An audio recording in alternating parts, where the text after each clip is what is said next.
I came up with a new show idea, Lubie. And it's going to be a show entitled Loan Shark Tank,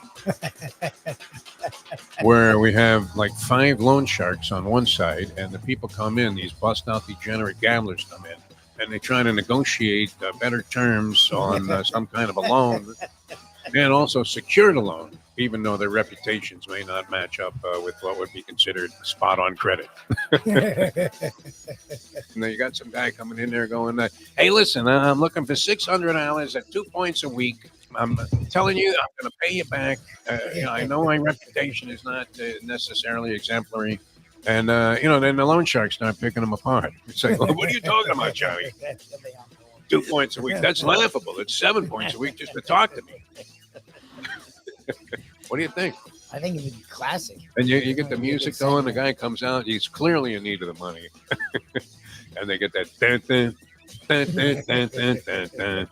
And you got some guy that looks like Vito. He's Mr. Wonderful's chair, and Mr. Wonderful's chair, and he's just looking at the guy like, what a watermelon. I was gonna say you have to have at least one of the people or behind them, enforcers, at least either behind them or off to the side with that face, that the enforcer always has. Like, let me at him. How about a little taste of pain? The beginning of every episode, it's a guy that fucking didn't pay last week, so they have to send a message. Shit beat out of him. Yeah. He's in some trash can peeling himself out. Man, here's last week's deadbeat. What do you think? Did I get some money to produce this thing? Is somebody going to steal the idea? I was afraid to unveil it here on the show because I thought it was brilliant. I think it's funny. Loan Shark Tank. The time. Wake up with Defo, joined by Lubie. Welcome to the Defo Show.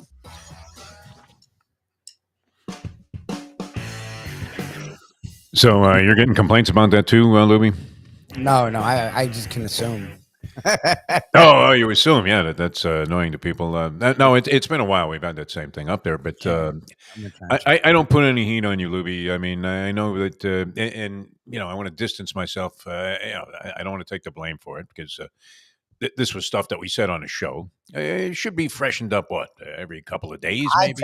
I do it weekly. I would do it more than that, but I used to do it weekly. I've been slacking, and I do it bi-weekly. This one's like 3 week run 3. I like a long run. But it's on week 3. Yes, I think we were talking about last television season for Loan Shark. Been a lot of new shows. I think Buddy Ebsen has a new show.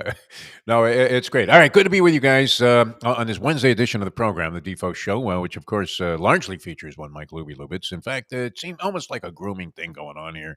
I think you're going to go on to great heights in the streaming business, sports streaming. I mean, look at all the guys.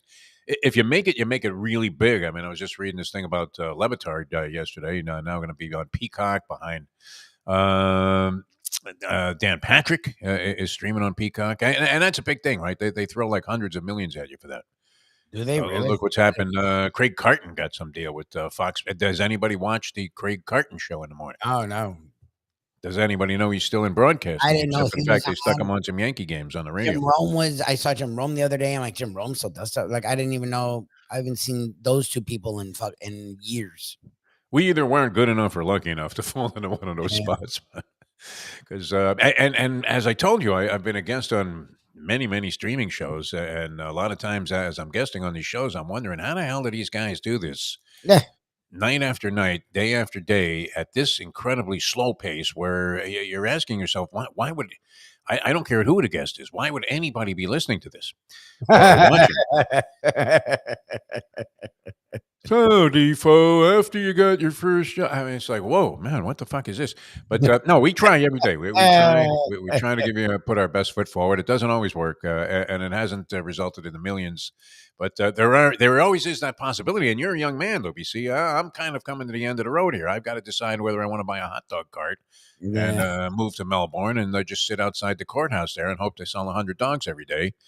Maybe making what? If I make $2 a dog, so I make $200 a day, $1,000 a week. That's good enough to live on up there. You throw in a little Social Security if Trump doesn't get elected, and I'm okay, right?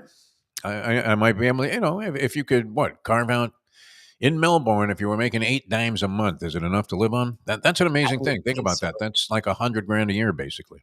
Yes, I would think that should be in Melbourne. That should be plenty to live on. Yes. Down here, it's nothing, man. It doesn't even get you out the door.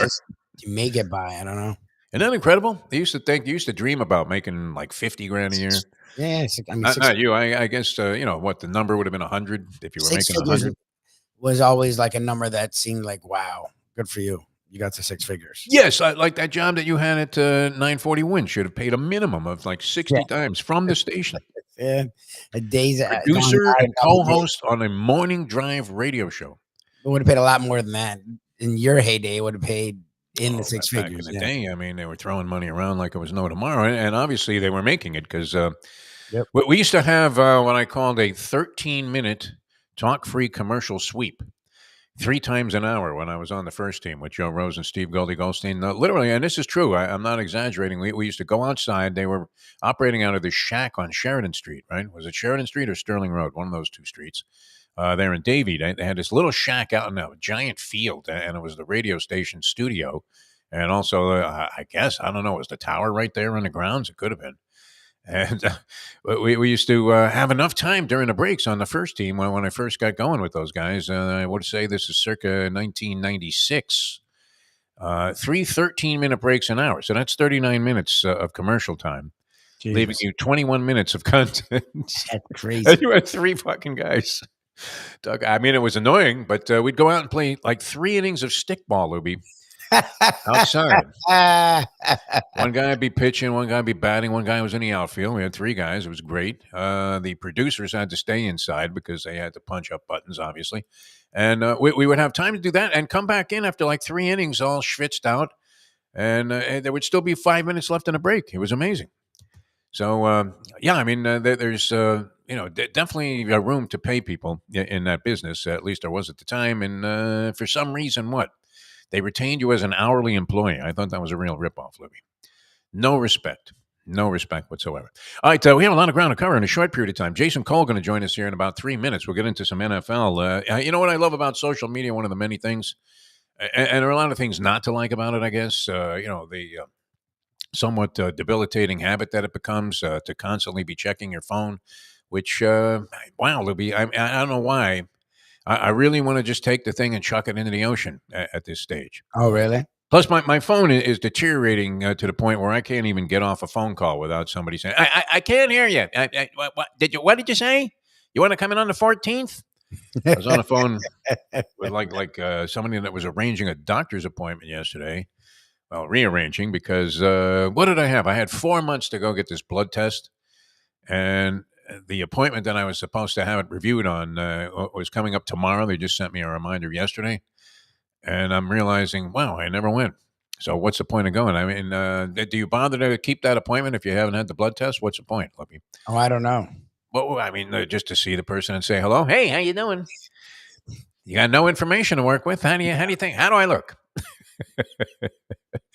I notice you're limping a little bit. Well, what the fuck do you expect? I've been around for 73 years. I'm walking like Walter Brennan just to get out of bed. It's insane.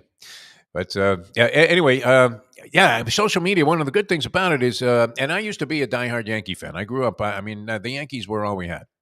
The Dodgers and the Giants, I never really got that familiar with them. They left, did they leave in 58? Was it that late? That couldn't be. Was it 56? What year did the Dodgers and Giants leave Brooklyn and New York? Because we were never really big Giant or Dodger fans. And I remember being a sports fan. Good job by you. 58, Brooklyn. Okay. So that's weird, though, that we were such, by the time I was 7, which that would have been 1958 season, I was immersed in sports. The Giants, wow. So the Giants left in 57 and the Dodgers left in 58? Jesus. How crazy is that, right? That sucks. Yeah. But I was never a fan of either team. I didn't care about them. All I cared about was the Yankees. You were in this, Yankees. And we knew the lineup. We knew the batting averages. We knew everything about every Yankee player. It was fantastic. I mean, imagine the Yankees were platooning at catcher. Elston Howard, who would go on to bat like 360 that year with decent power stats. And the great Yogi Berra, platooning at catcher. Howard, Hall of Fame. Howard feels like he was a Hall of Famer. Elston Howard, I would say no to Hall of Fame. Jesus. Okay. I believe he may have led the league in hitting that year, that he was hitting like 360. A good player. I mean, an excellent player, but I mean, you're backing up Yogi Berra. So you're not going to see a whole lot of playing time there. I guess Barra also played other positions later in his career. It was a 12. I mean, he started in the Negro Leagues, but he was a 12-time All-Star. How is that not? That's crazy. Especially since they try to incorporate now the Negro League statistics. Are they not part of Major League Baseball supposedly statistical history now? He's a 12-time All-Star, 6-time World Series champion. He was the AL MVP, 2-time Gold Glove. Like that's great not catcher, and a great hitter. Hall of Famer. How is that not a Hall? Is he in the Hall of Fame? I don't think so. No, I don't see. No, I don't see Hall of Fame. But like that was all in the majors. That like all that stuff he did was in the majors. Yes, like, Negro Leagues was before that. Like that's a Hall of Fame. I know they were spoiled. I mean, by now, today's standards, not 12-time All-Star. Like the All-Stars, like to make the All-Star team then, I can't even imagine how the All-Star teams then was literally a fucking Hall of Fame fest. Like, yes. How the hell did you have no that? Schnooks on the All-Star team? And he points out correctly so that the third string catcher for the Yankees at that time was Johnny Blanchard, one of the great pinch hitters in baseball history. God, really? And Johnny Blanchard also would hit 20 home runs in a season. What a ridiculous team. So it was easy to be a Yankee fan. That's the point. I mean, Jesus Christ.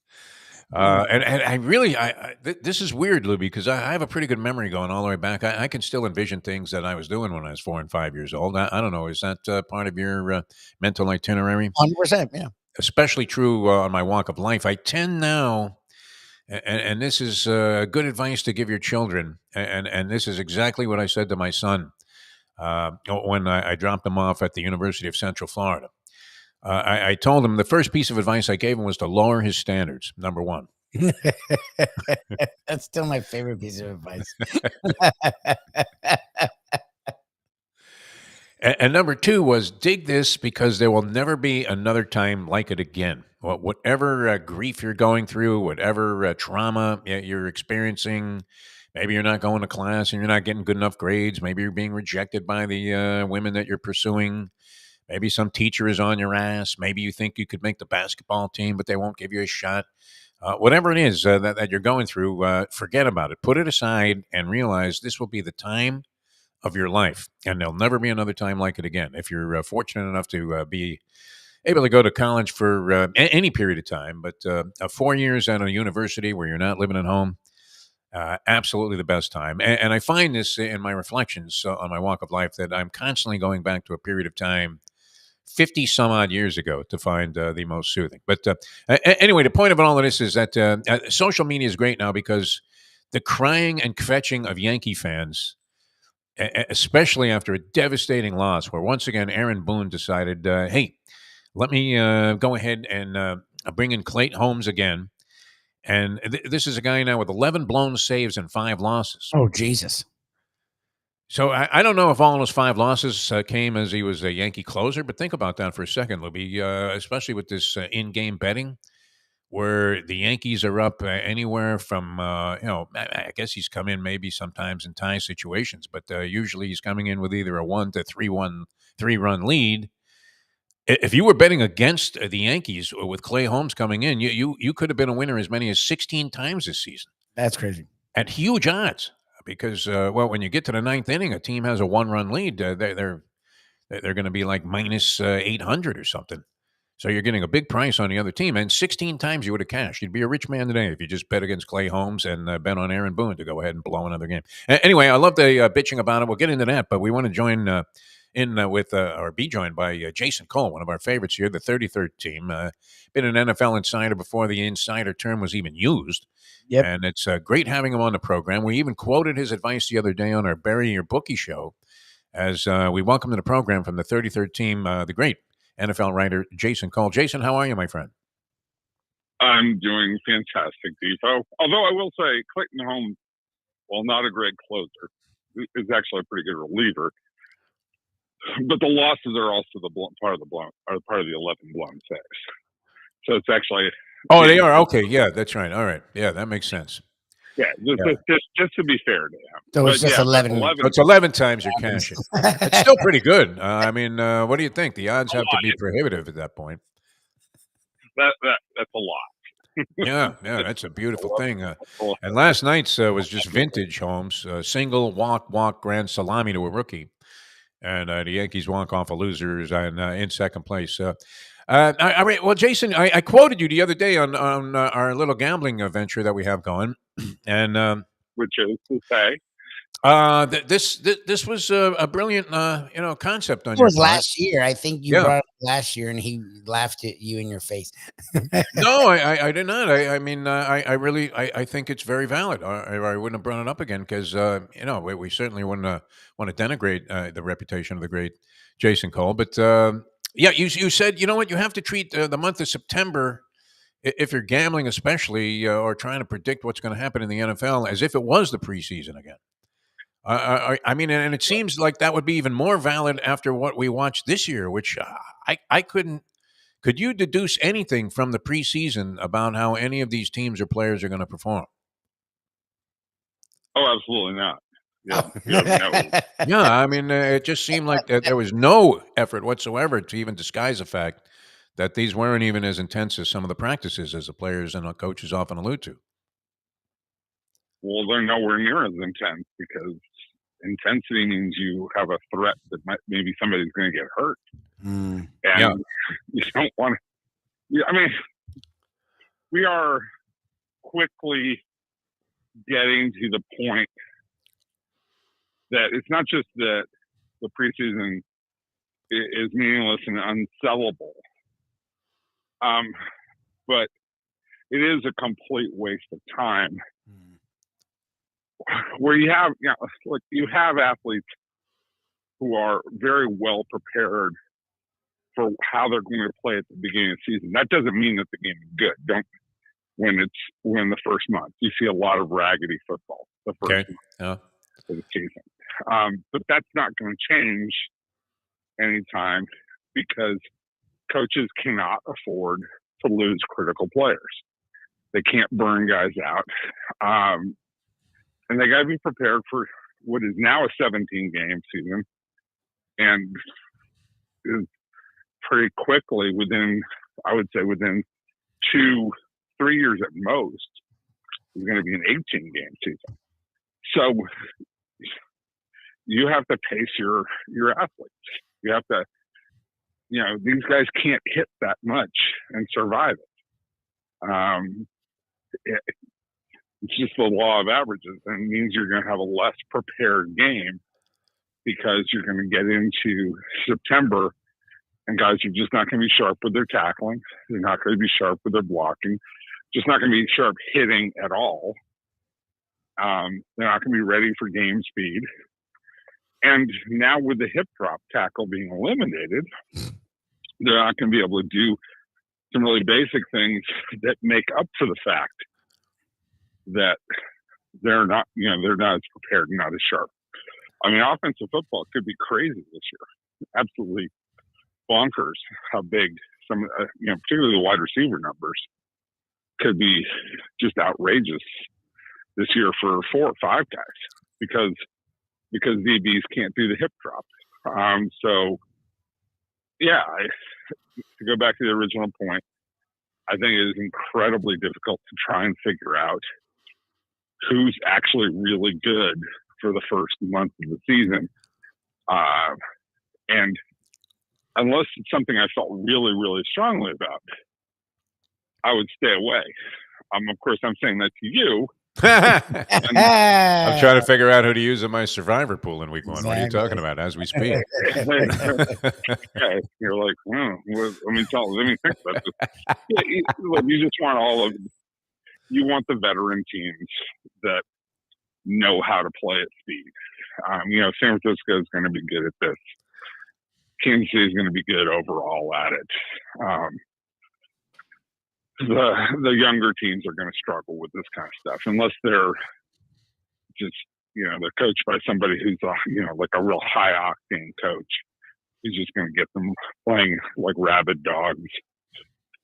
And there just aren't as many coaches like that anymore. Yeah. So, not a lot of Jimmy Johnsons in the league right now. Dan Campbell, I guess, comes to mind right away. It's been, I don't know if he's in the Jimmy Johnson type, but you know, definitely you would.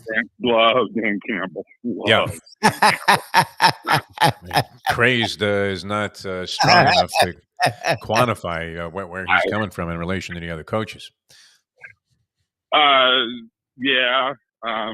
I often, and I've said this out loud, that if they win a Super Bowl, he's running naked down. 100%. 100%. Right? Yeah. No question about it. For sure. And give him a lot of credit. I mean, you know, a lot of us, you know, the biting the knees stuff, when he first got the job, you know, came off as goofy to some of us.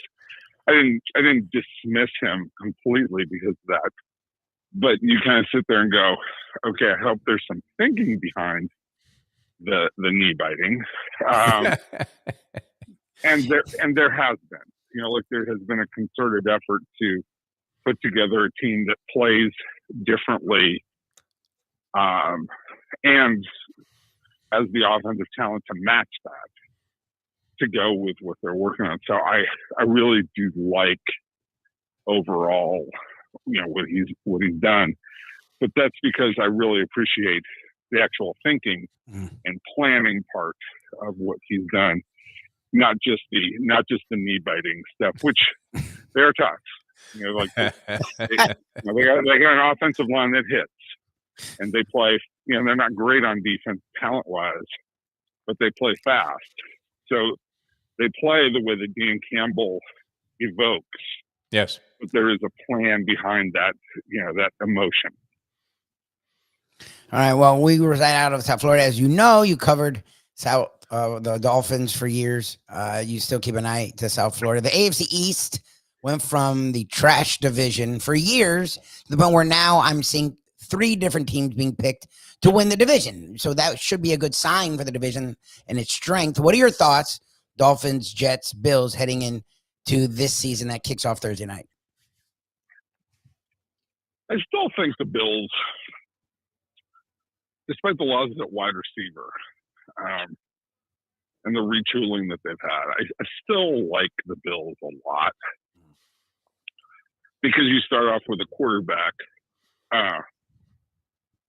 who's a real game changer, who is really tough to account for, who I think is going to eventually learn how to get things under control. Like, you always want guys who are too aggressive and teach them to calm down, rather than the guys who are afraid to do certain things. And Josh Allen's certainly not afraid. He's got to get smarter with the ball. I mean, he's got a pretty drastic brain dead heaver attitude out there. Really, it's kind of that Nuke LaLoosh, you know, Brett Favre at his worst. Yeah. You know, that tendency to just fire certain passes where you go, like, don't do that. Just don't do that. Which hence this, you know, quote unquote overrated tag that he got from other players, because people look at all the fabulous plays and they don't realize, like, the negative plays are really, really difficult to deal with. For every great thing that you do, when you throw an interception on your own side of the 50, the precarious situation that you put your defense in, particularly at this time, you know, in the history of the league, is really, really tough. I mean, it cannot be overstated how hard it is for defenses to constantly have to go back on the field in negative, you know, in negative territory, in the modern NFL. So I get the overrated tag, but the ability is fabulous. I mean, it really, truly is fabulous. And so, as well, I still love Buffalo. He's got to be a better decision maker. Aaron Rodgers, you know, people haven't been talking about him a lot, you know, because, you know, he's come in from the dark and not act as goofy, and he's not, like he's not doing, hunting bears with Robert F. Kennedy Jr. or doing whatever RFK did. Like that's all over, which is fortunate. But that's like that's one of the greatest decision makers in the history of the game. Yep. And who's going to have a little bit of the red ass, I think, to want to prove people wrong and make them look stupid, and have that one last go around that says, "Hey, don't forget about me." I really do think that we're going to get some of that from Aaron Rodgers this year. And the Dolphins, they're still a track team. They're still going to go up and down the field and score a crap ton of points, and they're going to be fun. And then the Patriots are in. Everybody's going to be dancing on their grave this year because they deserve it. Unfortunately, it's not Belichick, under the grave, but which people would prefer. But it's still the Patriots, and it's still the Patriots, still Robert Kraft. Yep. It's still, it's still the evil empire, all that kind of stuff. So they're going to enjoy trampling that team until that team proves that they actually have a quarterback again and can run with anybody. But the top three teams in that division, that's a lot of fun. But I still believe in Buffalo the most out of those three. All right. I was almost going to take a shot with the Dolphins, but they haven't quite convinced me that, after they finished the last season and that Tennessee game in particular, that they can sort of close the show. We'll see if they can do it this year. People all of a sudden forget when teams get a series of devastating injuries. Yeah. And they're like, oh, that team's awful. Yeah, they were awful. They were missing like four guys. Four guys weren't really important. And, they lost, Watkins. And they've had some turnover on defense that you don't love. But if the pass rushers are what they were advertised to be, that's the way that they want to play. If they can keep the pass rushers healthy and create tempo in games, they're going to win 11 or 12 games because they're just so talented on offense, and they're going to go up and down on the field. And all they need is to win the turnover battle. If they win the turnover battle, they're going to win 95% of the time. And that's, they can give up a bunch of points on defense, and that's okay. They can be like the New Orleans Saints that New Orleans won a Super Bowl and said, hey, we're just playing for turnovers. We'll give up points as long as we opportunistic, an opportunistic defense, as they would say. Yeah, absolutely. It doesn't have to be a stone cold killer defense, because that doesn't really exist in today's NFL. It just can't. The rules don't allow for it. Yep. Jason, 33rd team, and that I would imagine is available, the standard places. How can people see your work? Yeah, 33rd team. You can see my work there. You can buy my books, which is a nice thing too. Oh, and, nice. Such as Elway, A Relentless Life, or Shut Up, Your Kid's Not That Great.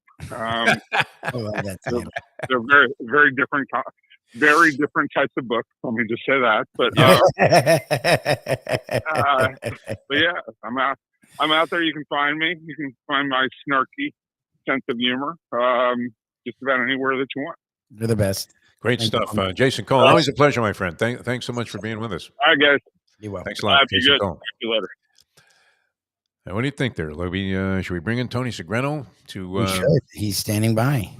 And he's optimistic. I don't know that Tony's overwhelmingly optimistic about this Dolphins team. He's not. I'm the only. It's fucking weird. I had reservations about FSU that are being very proven true.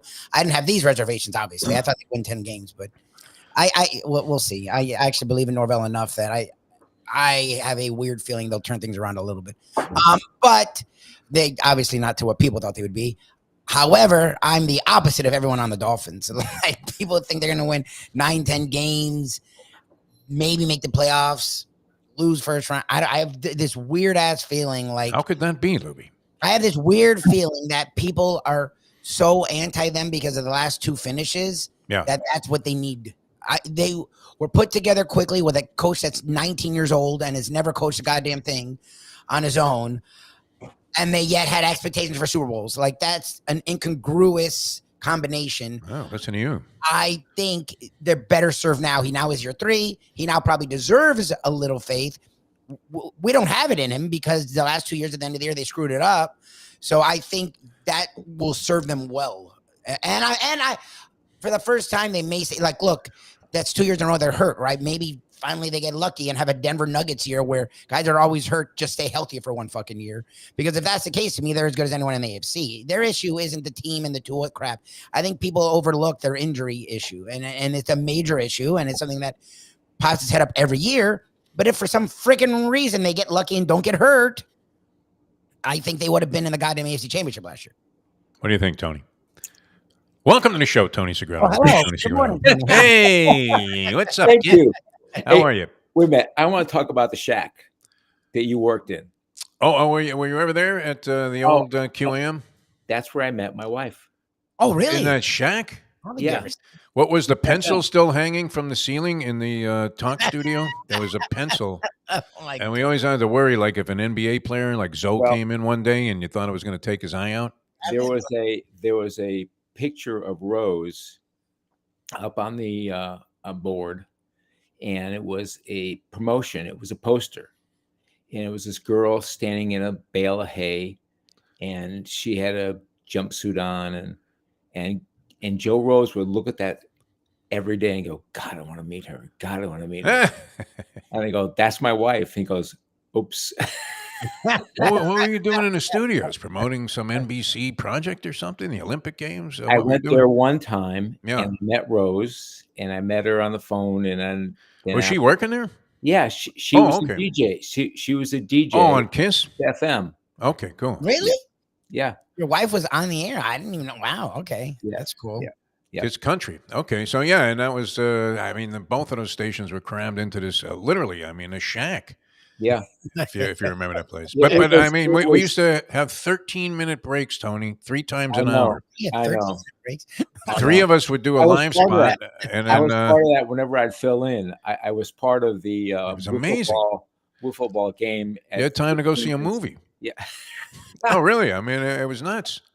You would come back inside, and think, oh, okay, geez, well, I mean, we must have missed the time to begin here, and it's still like 5 minutes left in the break. It was incredible. Yeah, those were the days. We brought that up. I brought that up because how could they not pay Lubie when he was at 940? Oh, they didn't pay They didn't have to pay me. I was paying myself, and Lubie's getting hosed in this job.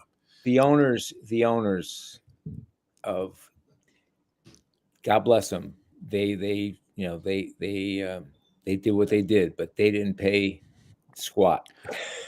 Oh, they had a couple of cheapskates that were owned the place before, and they sold it to Beasley. And those guys were pretty frugal. They were known as being any word that you could associate or equate with cheap. I mean, but they sold it before I started working there. They had already sold it to Beasley Broadcasting, run by this guy Greg Reed, and he revolutionized the salaries in local radio. This guy was great, man. He was giving money away. Lubie would have been $100,000 a year performer as a produer. I mean, without even having to go on the air. Yeah, in that guy's system. Lubie, I didn't think you'd be on the air today. I didn't think you'd be on the air yesterday. Oh, no, or the day before yesterday. He's changed, Tony. It's not that I've changed. It's not like he was. I was on the air during the Taggart era. I mean, I can get on there. 2 beatdowns. My God. Yeah, they're just not playing good. They're playing bad. I mean, it's weird. I could listen to Mike Norvell all day long, though. Because if you forgot any football cliches, I mean, he is going to bring them up and bring them out in an interview. He is cliche. Oh, my God. It's great. He answers every question without saying any word. What do you suppose he and his wife talk about? I can't imagine. Of course, he's fine, and he talks like a normal human. I think he's just gotten the coach speak down to a goddamn It's the best of it. Science at this fucking point, because I've heard people talk to him and he's a normal human, but like when he does an interview, It reminds me a little bit of like a Dusty May. He answers every question. Most guys won't answer. He answers and he smiles, and then you think about what he said, and you're like, I don't think he fucking said anything. No, he says nothing. I mean, we've done half-hour interviews with the guy, and at the end we go, did he say anything? And the answer was no, but he was very pleasant. Lubie, do you think he's in the hot seat? No, they're not. No hot seat, Tony. Come on. Like, I don't know, man. I look, it's weird because they weren't expected to do look. If people thought they were doing a rebuilding year, because again, they lost 10 guys to the NFL, to 10 guys to the draft, 13 guys to the NFL. Like it was Georgia, Alabama type stuff, and most of the guys were drafted pretty high, and a lot of them are going to start. So most teams, when that happens, there's a rebuilding. I don't know about that word, but there's this is not going to be to the same standards. But because of the portal, and they're so good in the portal, they were able to stem the tide, it seems. So people kept the same expectations, and they're just not the same team. It's not, I mean, it's not only the way that they're playing, but, and I don't know why I didn't think about this, but like, as an FSU fan, I know their roster well enough. When you go down the guys that they did lose, it's not that they lost guys to the NFL. When you go down the list of the guys that they lost, like every guy was like a 4th or a 5th year senior. Mm-hmm. And every guy bought in, every guy in an era where no one buys in an era where quarterbacks are good and supposed to be the leaders. And yeah, everyone loves Kim Ward now. Like a month ago, Kim Ward was saying weird shit about UM, like openly talking shit about UM in interviews when he was going to be their quarterback. Like in that era, and he's playing great football. Like, you can do that and still be good in this era. Like you can be me in this era. Like Travis Hunter said, me as it gets. The dude, if he wasn't on a suck-ass team, would be a Heisman contender, to be brutally honest. Like, you can be me and be good. They didn't have that. Like, when you go down the list of the guys they lost, it was like 7 or 8 guys, and all were leaders, all of them. Like, how do you have 8 leaders? Like, most teams don't have one. They had 8 leaders, and they all were legit. They got along. They were brothers. You would see them play fighting on Twitter. Like that's why we were pissed when they didn't make the playoffs, because like we all bought in. Like that team was so fun. It was like the Panthers. Like they were like a family.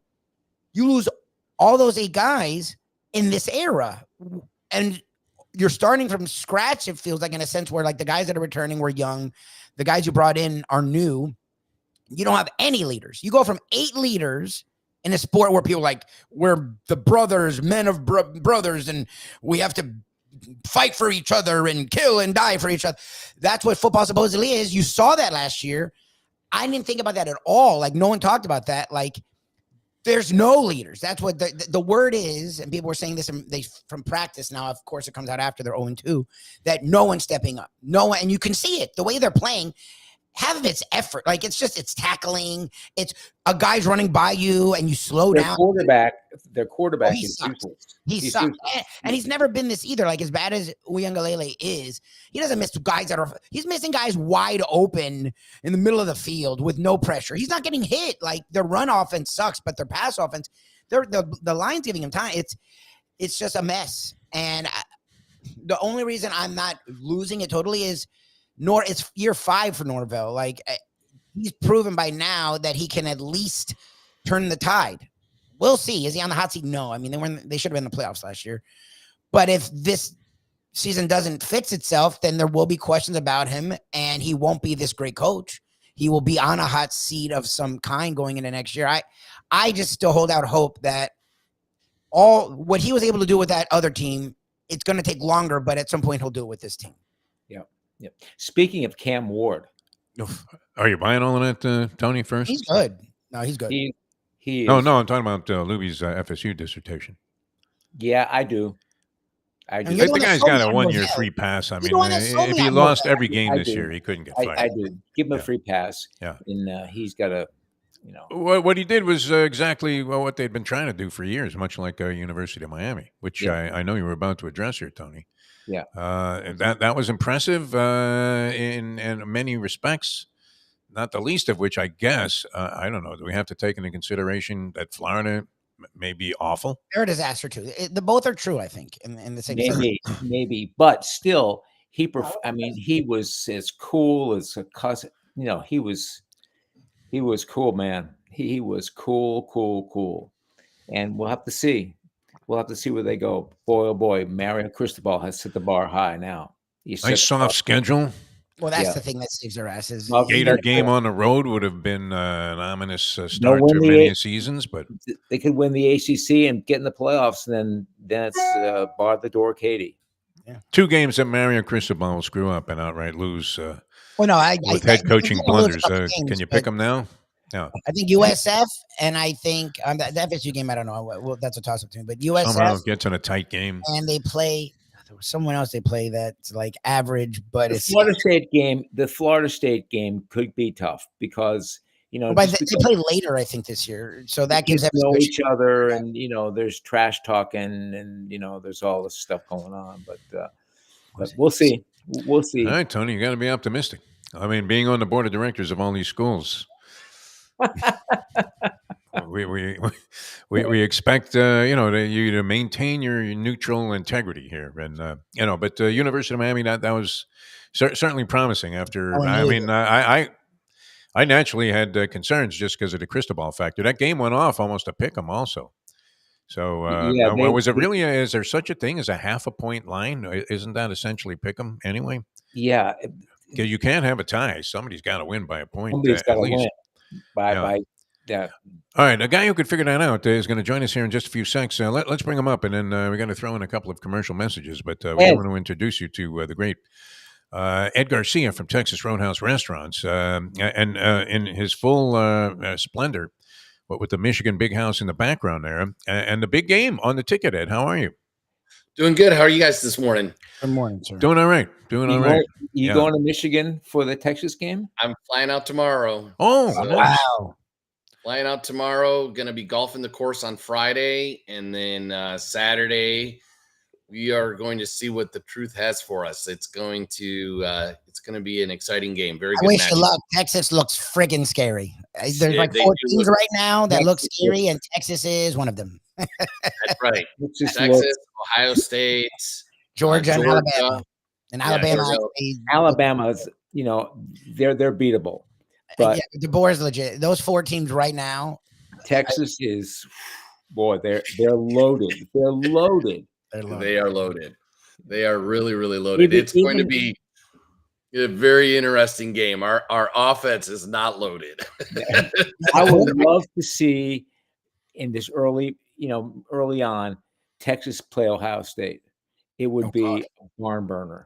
Oh, that would be awesome. I mean, that would be game day for sure. Yeah. So what are the chances here? 7.5 point dog, Ed Garcia.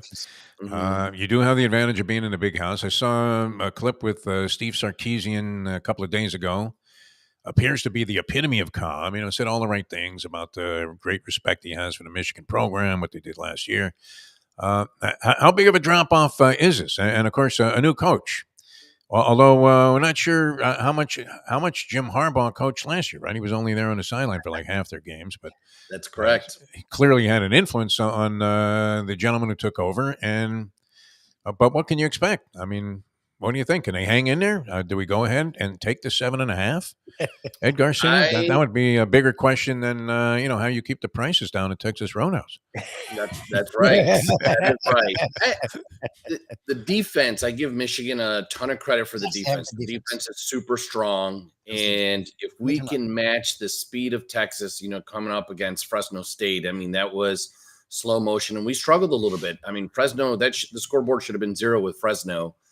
But if we can hold Texas back, I think it could be a little bit of a game. The offense, I was very surprised that they started Warren. They played Orgy a little bit. I think they got to figure that part out. But, we might see kind of what happened last year with Michigan during Penn State. All of a sudden, they just switched the script and just went to a run game, old school Michigan football. Yeah. And I think if they come in with that mentality of, hey, we're just going to run the ball. And I'll tell you what was quite shocking, too. Donovan Edwards, who came back for his last year, an All-American, had 36 yards. And we had the new guy. He broke 100. So anyways, it's going to be interesting. Do you think the board calls Harbaugh at all? Oh, Moore? Rod Moore? Yeah. Sure, Sharon Moore, yeah. I think, absolutely. I'm sure that, they're chatting, and even I bet you, they're talking to JJ, with obviously JJ, sitting on the sidelines right now. He's, wants to see the team continue to win. So I'm pretty sure that they're channeling his inner thoughts, both their inner thoughts and football prowess. Well, they got a long road to. Texas is solid. They're primed. Yeah, they're primed. They brought back almost everyone, and then they were insane in the transfer portal. Like they look ready. And that's the thing. Michigan, much like FSU, they're a little bit in better position, but they lost a lot. And what you're seeing is, in this day and age, with the quarterback, with the people, so many teams are relying on transfers. It's not an automatic. Like when you bring transfers in, they don't automatically work. Right, 100%. Meantime, what Dabo doesn't do anything in any transfers, and that's killing him the other way. Yes. He gets clocked. I mean, he gets clocked, and now he's reconsidering. But boy, that was a beatdown too. Yes. So it's going to be interesting. So we'll see if Michigan pulls off the win. I will be decked out all yellow next Wednesday. The tailgating now. Are you going to be at a Texas Roadhouse tailgate party? Is that in the works? I think we're just going to go in a little bit early, pick up some adult beverages, and it is a maize out. So it's going to be a lot of yellow on the game on Saturday. So if you're going to be joining me, make sure you're wearing all your maize. And we're just going to meet a couple of Roadhouse people beforehand. I'm actually bringing, I think I told you, our head of the board of directors is a Texas grad. Texas guy, right? Yeah. Oh, geez. He I'm pretty sure he owns like part of the stadium too. And he is a really big deal. But so that's who's sitting next to me at the game. And how are you going to be able to deal with that? I'll tell you a quick story, and and maybe just as a piece of advice. Yeah, because I was asked to go ahead and roast the owner and management of a radio station once at a Christmas party. And they said, yeah, go ahead, let it go, man. They really want to hear, you crack on these guys. So I started to do it, and I'm looking at the owner, and I see the horror on his face. I mean, he looked like Colonel Kurtz there in the final scene of Apocalypse Now. And I thought, this isn't something that, I've been had here. Somebody put me up to this. So, I mean, the key would be no, but I was not looked at in very high regard from that point on, I can assure you. And so, do you have to be careful?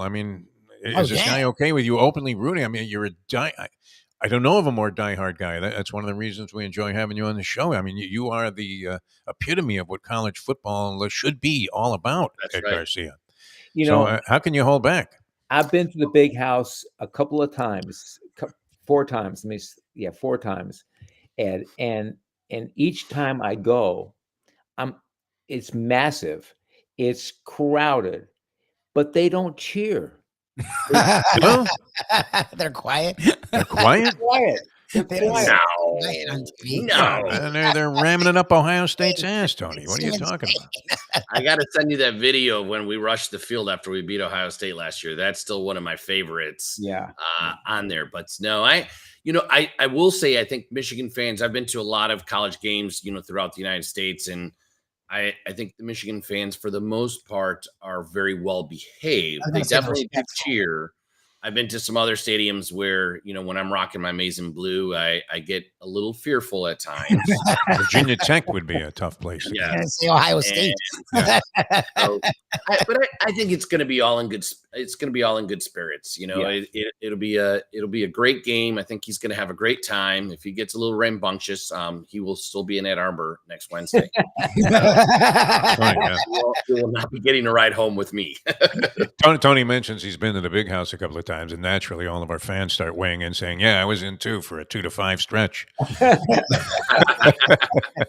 This is the clientele, but they should be going to Texas Roadhouse restaurant, should they not? Ed Garcia, what's happening across the country? And as we've said many times, for some reason the word chain has negative connotations with a lot of people in the restaurant are the restaurant consumers. But in this case, it not only is not 100% applicable because of the individual ownership and operation of these places, but Absolutely. the influence of the corporate people, and you can tell this to the Texas fan that it's the chairman of the board. I mean, it is definitely seen and a very positive thing where, this is a case where the corporation is making the individual places better. Unlike in radio where, when the corporations took they over, make it worse. The business essentially dried up. So it's a great symbiotic relationship of individuals and corporate input. And it's got to be very promising as you continue to fight what everybody is dealing with, the economy and the cost of food, and somehow managing to maintain these tremendous standards that you put forward. Yeah, very blessed. I love our managing partnership program. That the owner operator has the opportunity to build a relationship with the community. And like last night, it was really cool. I was working over by the Miami Flagler location, and we were walking the building because we're doing some upgrades. It's going to be 10 years this January that building's been around. So Oh, wow. I'm looking at upgrading all the LED lights, and the request was to have the lights be able to change so we can add dolphin colors. Oh, wow. Nice. Because Tony, you met Richie. Richie's a huge Miami Dolphin fan, diehard, and it's things like that. Yeah, it's things like that embrace the community, and I think it's a great idea that we can build the partnerships with the local kindergarten, grade schools, whatever it may be. Is that owner operator is connected, and it's their business, it's their community, and they want to see both be successful. And I think that is something that a lot of corporations don't have, because the corporation's looking to put money in their pockets, not money into the pockets of the community. Well, and that's the thing. So this Saturday, we haven't had Roadhouse in a while, and we've been with the show, the Mayo show. We eat out all the time, so a lot of time we'll just hunker down. And Shirley was like, "I want to." Out of nowhere, my wife was like, "I want a steak." I was like, "Well, there's only one." We were at home; we weren't going to go out, so it was like, "There's only one place I can think of that we're going to get a really good steak, and we can eat it here." Like, there's no other place I would go get it, bring it back where it would still be hot, and we'd get it quickly, and it would be of the quality to eat it there, but here, right? We're lucky enough we live like 5 minutes from the Coconut Creek, Texas Roadhouse. So I'm like, Roadhouse. And she's like, oh, yes. So I go to, this is my favorite part of what you guys are, because you hear mom and pop and it's great, but it does have a lot of the time with efficiency and consistency, a mom and pop can't always do that, right? Because if they get inundated, so that's why corporations are good. But a lot of time corporations, you then lose the quality touch, the consideration touch, I know that guy's name when he walks in. I know what drink he likes. And people like that. Yeah. Doing the 100%. Show, I realize how important. Yep. What's cool about Roadhouse is you guys literally combine both worlds, because I would say eat there because it's an experience. But if you can't, it's as good of a pickup experience as I've ever had. And look, a lot of people did this during COVID where they are really good at picking up because you couldn't eat there. And now they've gone back to they don't give a crap about you picking up, which is fine. It's better for the quality to eat the food there. I get it. But if people are picking up, it's cool to not lose that. Picking up food from Roadhouse is the greatest experience ever. Like, the app is fucking amazing. And pardon my French. I don't know any other way to describe it, to be honest with you. You can use that in the corporate ads. Can I quote you on that? The app is fucking amazing. We're friends at this point, so I don't mind loosening the oration a tad. But like, it's not only efficient and quick and clean, and you actually have pictures of everything, and it is what it says it is, which is never the case when you order online. But like, when they give you a time, usually it's earlier. This time I got there early. Someone came out, said, it's not ready just yet. We'll be right with you. All you have to do is put your freaking space number in the thing. They come to your space, and the exact time it was supposed to be ready is when they bring out the food. The exact time. It's hot. It's awesome. They bring out everything. They don't waste a lot of time. They want to talk about this and that. They give you it. They wish you well. You get home. It's still hot. It's still good. And the quality is like if we went to like whatever kind of steakhouse you would ever think of. Like, and it reminds me, and I know we do this every week with you, and we love Roadhouse, but it's like, it's hard to find something like it where you get the positives of both worlds. Yep. Hey, Ed, how's Davey looking? So You're going to be pretty excited. I can't talk about the other one because we actually have 2 on the table right now. I just did a rebuttal this morning to one of the sites. So, and we're going to go to committee.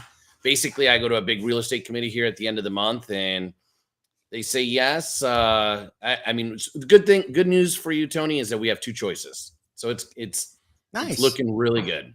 So how far away are we? You're very, very, very close. So I will tell you, one's on University, the other one's on 84th and Pine something. Pine Island. Wow. Okay. Pine Island. Yes. Oh my God, that's great. Open them both. Then. Tony, Put them both up. Very happy. I think I passed by. I drove up to Melbourne this past weekend, and I think I passed by that new location that you were at. The one that you just opened up. There's one right off 95 to the north. Mira. Yep. Oh, okay. Yeah. Near Rockledge. Yes. Packed as usual. I mean, there was a jam up at the exit to get off there and go to Texas Roadhouse. It's kind of crazy. All right. Always a pleasure, Ed. Good luck and enjoy the game. We live vicariously through you as college football fans. Good luck to your Lions. I love the fact you're going to be up there. Now too. I almost stayed the extra day to go watch them beat the Rams, but I have a meeting in Orlando. That would have been awesome. What a weekend. Yeah. Would have been great. All right. Always a pleasure, Ed. Thanks so much. Thanks, guys. Appreciate it. Ed Garcia, ladies and gentlemen. Yeah, what a gentleman. What a great guy. Tony, I don't know. I mean, is next week going to be too late? Do you want to pencil in the Dolphins as having an automatic win over Jacksonville? Oh, yeah. We didn't get to go through the schedule for the season with you. Oh, yeah. We were supposed to have the Tony. Supposed to have the schedule and go through this whole thing game by game. So give your have my whiteboard. Yes, give your. Can you do it? Can you do it next week? We'll give your. I mean, what would you have picked? I'm thinking about taking the Dolphins in a survivor pool this week. I think they beat the Jaguars straight up, definitely. The 3 and a hook is always the hook is what scares me. Yeah, but at home, I believe the Dolphins are as we were talking with Jason Cole earlier. He was talking about their track team essentially, and I believe they are sprinters. Yes, and we've seen this the last couple of years, and I think it's even true of Mike McDaniel. I don't know if the rest of the league catches up with Mike McDaniel or if it was injuries or whatever. But it does seem like there's a little Federuski towards the end of the year with these McDaniel coach teams. Yes, but they start strong. And they start like in a blistering fashion. So I think they beat the Jacksonville Jaguars in this game. Maybe I'm overlooking the fact or not taking into consideration the fact that outside of Trevor Lawrence, I cannot name you another Jaguar. I can't name. Not that they're not good. Why weren't they like 9-8 or something last year? Who's the coach? Is Doug Peterson still Doug coaching Peterson there? Is I want to say yes to that. The Super Bowl champion. Yeah, Doug Peterson, who did a nice job getting them out of the mess that was created by your good friend Urban Meyer. Yeah. It's an exhibition game. It's an exhibition. Like Jason said, it's an exhibition game. The Dolphins will win, and we'll go on from there. Okay, so the question was, a more pressing question, Tony Segreto, was would you use the Dolphins? Now, the obvious game would be that, to play against the Patriots as many times as you could before you, couldn't use them because you had already used one of the teams that beat them. The Bengals are opening up with the biggest line discrepancy at home against the hapless and lifeless Patriots. Now, how could that not be? And yet, this is the thing in survivor pools. If you can pull off that monumental upset, if you can get a Van der Schulp to beat Carlos Alcaraz in straight sets, which I did, and I was looking it up. The year was 2003, where we did not take the Dolphins against the Houston Texans, then a second-year expansion team. The spread was like double digits, and Jay Fiedler threw a couple of picks at the end of the game, and the Texans ended up prevailing 21-20 on opening day. And I was in a survivor pool that knocked, I think, 45 out of 55 people out of the pool. Holy that game. Because your natural tendency is going to be to take the game with the biggest discrepancy until you can't use that team anymore, just to win straight up. So that killed everybody. And we had somebody else and ended up winning the pool about 7 weeks later. But would you trust the Dolphins, or would you just say, don't get cute, take the Bengals, and figure the Patriots have no chance to win that game on the road? I trust the Dolphins. You would trust the Dolphins. Okay. All right, so that means that will be your pick on the calendar as we go through the season schedule. Please promise us that you will have that ready. Next week. It's I'm going out today to get the whiteboard. The season can't start without this, Tony. Hold up the season. Hold up. Exactly. Hold up. Let's go to NBC6 Sports anchor Tony Segreto.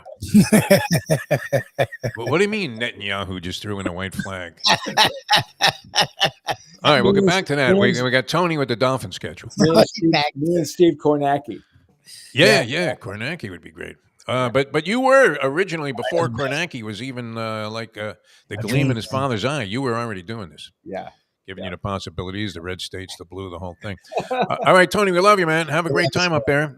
Tell us, go ahead and aggravate us. You missed it. If you look at your phone, he sent us a picture, or at least he sent me a picture. Temperature, yeah. It wasn't temperature, but it's of a bear. Three bears. Great. Those were all bears? Yeah, 3 bears. Grazing grass in front of his home. And it's not even like it's a scary thing. It's like, oh, look, the bear. This wasn't like Brian Urlacher, or something. They were like talking about actual bears. It waves to him. It's like, what is going on? Can you put it up, Lubie? Oh, I don't have it. Man. Tony, so do you go outside while this is going on? Well, I walk with a whistle and bear spray. Bear spray. You have to worry about them. Okay, so you do okay. Bear spray. I mean, how do you know that works? What if it doesn't? Trust it. All right. I mean, have you about 40 yards? What are you, macing a bear? Yeah. Wow. But it didn't seem like it's scary. It seemed like it just is hanging out. Like that's interesting that it's just not aggressive.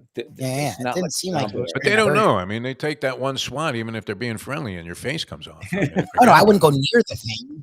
Wow, I wouldn't go near it. You got some serious balls, man. All right, Tony, enjoy nature. And we'll see you next week, my friend. Let me see. It's 48 degrees here today. Oh, Jesus. All right, Tony, we love you, man. We did until that moment. Bye-bye. You're a great American. Tony Segreto, ladies and gentlemen, old school. Brought to you by Texas Roadhouse. Ed Garcia, the ultimate, man. That is great. See, I don't have that level of fandom anymore, Lubie. Is that something that's sad, that it gets sapped out of you by the time you're 73 years old? Yeah, I would enjoy going to some of these events, no question. But when I think about the aggravation that's involved, fandom. I don't like. Sarni was asking about going to this Marlins game or that Marlins game, and I'm like, I don't even care about that. And then Marlins game, I seem to have a zero impetus to want to go to, and then he switched even though it's down the street. Are you too old to just go to games? And I'm like, I'm not about too old, obviously. I mean, I would enjoy it. I mean, I go to the track. I just don't. I actually like going to games. I just don't think about it anymore. It's just, I don't know. I just don't think about it anymore. And so in that regard, like Ed travels to Michigan, like I want to go to FSU for games. Yeah. Yeah. Like I want to go to these games, but then I'm like, it's so much work that I just stay home. It's not worth it. Yeah. So yes, even I'm too old for that. Yeah. All right. We got to run. Thanks, Lubie. Always a pleasure. Mike Lubie Lubitz. There it is. There's Tony Segreto, man. Literally bears in his front yard. How far? That's not even far. That's like right by his house. They're just hanging out. Mexico. I mean, maybe you're going to worry about sharks. I'm thinking about making that move. All right, Lubie, we'll see you later on at Wicked Cheesesteaks near Commercial Boulevard, just south of Commercial on Federal Highway on the east side of the street. And a great place. Brian's always fantastic, always surprises us with tremendous variety that he has there.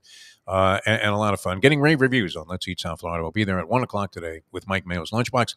For Mike Lubie Lubitz, I'm Jeff DeForest. For Tony Segreto and Ed Garcia, thanks for joining us. Thanks to Jason Cole for joining us on the show. We'll see you next time as we leave you now that. The time. It's 9:08.